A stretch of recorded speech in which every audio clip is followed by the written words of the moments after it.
नमस्ते। तो आज का वीडियो बहुत स्पेशल है क्योंकि इस चीज़ के बारे में बहुत से लोग बहुत समय से जानना चाह रहे थे कि हम अगर रिवर्स के पास, नदियों के पास जाके पूजा अर्चना करना चाहें तो हमें क्या टिप्स आप देना चाहेंगे और क्या प्रिकॉशंस भी हमको लेने होंगे। सबसे ज़्यादा इम्पॉर्टेंट ये है, तो आज हम इसके बारे में बात करेंगे। ओके, तो मैं बहुत ब्रीफ में इस चीज़ को मेंशन करूँगी एंड इस चीज़ को सीरियसली लेना बिकॉज़ ये बहुत इम्पॉर्टेंट है। क्योंकि पानी एक ऐसा 5 एलिमेंट्स में से एक इम्पॉर्टेंट एलिमेंट है जो कि बहुत कुछ बेनिफिट दे सकता है और या फिर सब कुछ तबाह भी कर सकता है। कहते हैं ना कि अगर पानी जब तक शांत है, शीतल है, इट्स अमेजिंग, पर जैसे ही उसका उग्र रूप आता है तो सब कुछ तहस नहस हो जाता है। सुनामी के फॉर्म में जब आता है तो सब कुछ बहा ले जाता है। तो उस फॉर्म में हमको नहीं जाना है वाटर एलिमेंट के, हमको बहुत ही पॉजिटिव, सूदिंग और प्रॉस्पेरिटी वाले फॉर्म में जाना है ना। तो चलो, सबसे पहले तो ये ध्यान रखना कि रिवर्स में से पूछा गया है कि सबसे सही और सबसे अच्छा क्या रहेगा शुरुआत के। तो गंगा जी से तो बेटर कुछ हो ही नहीं सकता, और वो भी गंगा जी जो उत्तराखंड से बह रही हैं, देवभूमि से जो बह रही हैं, उनकी पूजा अर्चना करने अगर जाओगे तो और अमेजिंग है। ऐसा नहीं कि और जगह भी जहाँ गंगा जी बह रही हैं, गंगा जी तो गंगा जी ही हैं फिर जहाँ पे भी हैं, लेकिन देवभूमि में थोड़ा सा और प्योर फॉर्म में और क्लीन है और आशीर्वाद भी बहुत है। देवभूमि का अलग ही महत्व है उत्तराखंड का, राइट। तो वहाँ जाके अगर पूजा अर्चना करें गंगा जी में तो और भी ज़्यादा अमेजिंग है। गंगोत्री चले जाएं तो और भी ज़्यादा बहुत अच्छा है। और उसमें कपाट अगर बंद भी हो गए गंगोत्री जी के तो नदी तो बह रही है, पूजा तो नदी ही करनी है ना। तो वो भी बेस्ट है करना। बाकी ऋषिकेश में भी है और बहुत सारी जगहों पे है, तो वहाँ जाके कर सकते हैं। अनटिल एंड अनलेस कोई साधक हैं जिन्होंने 21 रिवर या 11 रिवर्स के नदियों के अलग अलग जल जमा करके और एक साथ कलेक्ट करके फिर कोई साधना या पूजा अर्चना करनी है तो एक अलग बात है। लेकिन हम यहाँ पे सिंगल नदी या सिंगल वाटर बॉडी की हम बात कर रहे हैं, तो मैंने गंगा जी का एग्जाम्पल दिया है ना, कॉम्प्लिकेटेड भी नहीं रहेगा। तो वहाँ जाएं, ऐसी एरिया में जाएं और स्वच्छ मन से और स्वच्छ कपड़े पहन के और स्नान करके ही जाएं। ओके, और उसके बाद जो है मैं हमेशा बोलती हूँ काले कपड़े ना पहने, नीले कपड़े ना पहने। उसका रीज़न यही है क्योंकि काला कपड़ा बहुत एब्जॉर्ब करता है चीज़ें, बहुत जल्दी खींच लेता है अपनी तरफ चीज़ें, है ना, जो कुछ भी है। अब अगर बिगनर्स लेवल पे हैं तो पॉजिटिव चीज़ें खींचे, पॉजिटिव एनर्जी खींचे, बहुत अच्छी बात है। लेकिन अगर पॉजिटिव और नेगेटिव दोनों को वो खिंचाव कर रहा है और अगर कोई बचाव नहीं है या बीच में बैरियर नहीं है उस चीज़ को रोकने के लिए, गुरु का सुपरविजन नहीं है या वो प्रोसेसेस नहीं पता, तो फिर हम साथ में अगर पॉजिटिव चीज़ें ला रहे हैं तो नेगेटिव चीज़ें भी ला रहे हैं, which of course I would not recommend at all. Okay, मैं बिल्कुल भी नहीं रिकमेंड करूँगी कि ये चीज़ हो। तो इस चीज़ का ध्यान रखें। ओके, इस चीज़ का कंप्लीट ध्यान रखें कि पीला कपड़ा पहन लें, सफ़ेद कपड़ा पहन लें, जैसे भी जो और कपड़े हैं वो आप पहन सकते हैं। लेकिन ये जो है ये रिकमेंड नहीं है कि इस तरीके से कोई चीज़ पहनी जाए काले रंग की। ठीक है, आगे बढ़ के एक चीज़ और सोचते हैं कि कपड़े तो हमने कर लिए अपने तैयार। अब नदियों के पास जाके कुछ लोगों की आदत है कि सारे कपड़े पहन करके तब डुबकी लगाते हैं, अंडरगारमेंट्स भी कुछ लोग उतार देते हैं। ये गलत चीज़ है, ये नहीं करना है। पूजा अर्चना के कामों में बहुत जो है रिस्पेक्ट देते हुए कुछ चीज़ों को फॉलो करना है, और उसमें से एक ये भी है जो मैं बता रही हूँ कि ये चीज़ नहीं करनी है।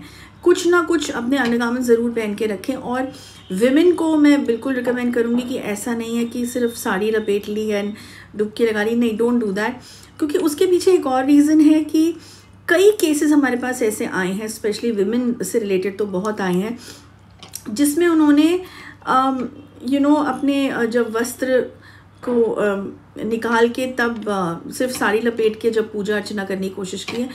कुछ सुपर नेचुरल चीज़ें जो हैं वो उनके साथ आ गई हैं या वो उनकी तरफ अट्रैक्ट हो गई हैं। और स्पेशली बाल खोल के नहाना और ये सब चीज़ें नहीं करनी है नदियों में, क्योंकि सच में मैं बता रही हूँ कि ये सिर्फ कहावत नहीं है या एक वहम नहीं है, ये सच में होता है कि कई नदियों से रिलेटेड जो सुपरनैचुरल चीज़ें हैं जो वहाँ विराजमान है, जो वहाँ पे रहती हैं, उन नदियों के आसपास जो एंटिटीज़ रहती हैं, जल के अंदर भी एंटिटीज़ रहती हैं, वो भी जो है अट्रैक्ट हो जाती हैं। इसके बारे में चाहे तो पढ़ लेना। यस, जल तत्व के अंदर भी और आसपास भी जो है काफ़ी सारी सुपरनैचुरल एंटिटीज़ जो हैं वो रहती हैं। ओके, इस बात का ध्यान रखें, क्योंकि ये कोई ऐसी मजाक की बात नहीं है, ये एक्चुअली सच बात है जो मैं बता रही हूँ। ओके, तो अब आ जाएं दूसरे पॉइंट पे कि अगर कोई ऐसी सुपरनैचुरल एंटिटी आ जाती है साथ में, तो वो फिर तुम्हें तुम्हारे पूरे घर तक पीछा करेंगी, ऐसे छोड़ेंगे नहीं, और तुम्हारा शरीर लेना चाहती हैं, तुम्हें पोजेस करना चाहती हैं। अब डिपेंड करता है कि उसका मकसद क्या है क्या नहीं है। और कई बार ऐसा भी होता है कि कई प्रयोग करके नदी के आसपास छोड़ दिए जाते हैं, कि टोने के फॉर्म में छोड़ दिए जाते हैं, ब्लैक मैजिक के फॉर्म में छोड़ दिए जाते हैं, कि जो भी यहाँ से गुजरे या जो भी लेडी या जो भी बच्चा, कोई फॉर दैट मैटर गुजरे, डिपेंडिंग ऑन क्या गलत प्रोसेस किया है, तो उसके ऊपर वो चीज़ें लग जाएं और ट्रांसफ़र हो जाएं। तो ये बहुत अलार्मिंग चीज़ है, मैं बता रही हूँ। ये चीज़ बिल्कुल जिसको बोलते हैं ना कि नहीं छोड़ी जा सकती, नहीं हम इस चीज़ को छोड़ सकते। तो रिमेंबर दिस।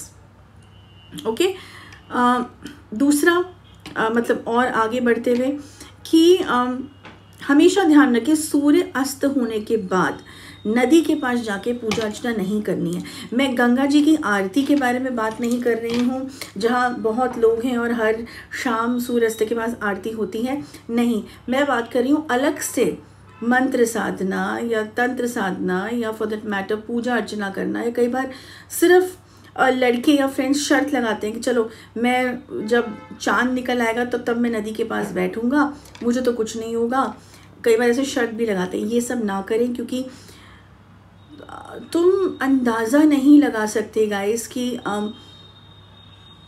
कितनी भयानक चीज़ें जल तत्व में पाई जा सकती हैं अगर वो तुम्हारे पीछे पड़ गई। ये खेल का विषय नहीं है, ये मजाक का विषय नहीं है। कोई चीज़ें दिख नहीं रही, कोई चीज़ें तुम्हारे साथ हुई नहीं, तो उसका मतलब ये नहीं है कि वो चीज़ें नहीं हैं। ओके, डिसरिस्पेक्ट मत करो इन चीज़ों को। मैं हमेशा बोलती हूँ, नहीं है, नहीं तुम्हें इन चीज़ों से आमना सामना हुआ है तो बहुत अच्छी बात है, अपने को लकी समझो। लेकिन जिनके साथ होता है उनसे पूछो कि कितना लॉस में जाते हैं वो लाइफ के, ना सिर्फ फिनेंशियली, मेंटली भी, फिजिकली भी, emotionally, society wise, everything for that matter. Okay, तो ये चीज़ नहीं करनी है बेसिकली, ठीक है, ये चीज़ नहीं करनी है। तो वाटर बॉडीज़ में सूर्य अस्त के बाद नहीं जाना है, और पूर्णमासी और अमावस्या की रात तो बिल्कुल भी नहीं जाना है। कितनी भी शर्त कुछ भी हो, फ्रेंड्स बोले अरे तुम डरपोक, फाइन, यू आर डरपोक, एक्सेप्ट कर लेना। वो एक्सेप्ट करने में ज़्यादा बेहतरी है, रादर देन अपने को किसी ऐसे चीज़ में फंसा लेना जो एक कहते हैं ना एक दिन की चांदनी और फिर अंधेरी रात, वो वाला कॉन्सेप्ट नहीं करना है हमने। Okay, fine.